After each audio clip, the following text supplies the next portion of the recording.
మంచిదే, పబ్లిక్ నుంచి డైరెక్ట్ గా ఫీడ్ తీసుకోవాలన్నటువంటిది మంచి ఉద్దేశమే.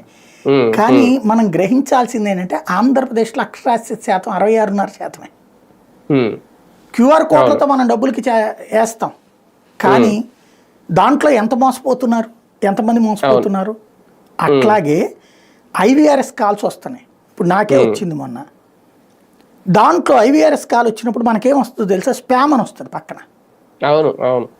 దెన్ నేను ఫోన్ వేస్తాను కదా, అది స్పామే ఒక రకంగా. మరి స్పామ్ అని నాకు ఫోన్ వేస్తానుగా, ఇంకా నీకేం ఫీడ్బ్యాక్ వస్తుంది? ఎవరో మామూలుగా నాలాంటికి కాకుండా వచ్చే ఫోన్ వస్తుంది.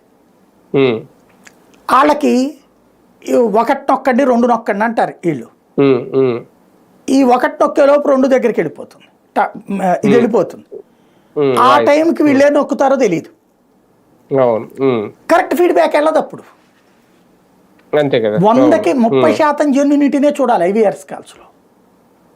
నిజంగా పబ్లిక్ అందరు అవేర్నెస్ ఉండదు ఆ విధంగా దాని మీద, ఐవీఆర్ఎస్ కాల్స్ మీద. ఇప్పుడు మొన్న నేనే చూశాను, ఇంటి దగ్గర చెత్త ఎత్తడానికి రోజు వస్తున్నారా, వస్తుంటే 1 నొక్కండి లేకపోతే 2 నొక్కండి అన్నారు. నాకు అక్కడ రోజు కాదు, వారానికి ఒకసారో, ఇదివరకు వారానికి 2 సార్లు వచ్చేవాళ్ళు, ఇప్పుడు వారానికి ఒకసారి వస్తున్నారు. అది నేను నొక్కేలోపు వెళ్ళిపోయింది, మళ్ళీ రాలేదు నాకు. నేను అప్పటికి మళ్ళీ దానికి 2-3 సార్లు కొట్టి చూసా.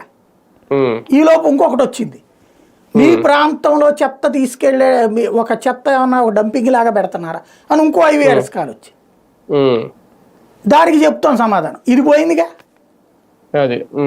ఇప్పుడు మన ఇళ్ల దగ్గర చెత్త ఎత్తుకెళ్తున్నారా లేదా, కార్పొరేషన్లు రోజు తీసుకెళ్ళాలి కదా, లేదా రోజు ఇడిచి రోజు తీసుకెళ్ళాలి కదా, ఏడ తీసుకుపోతున్నారు?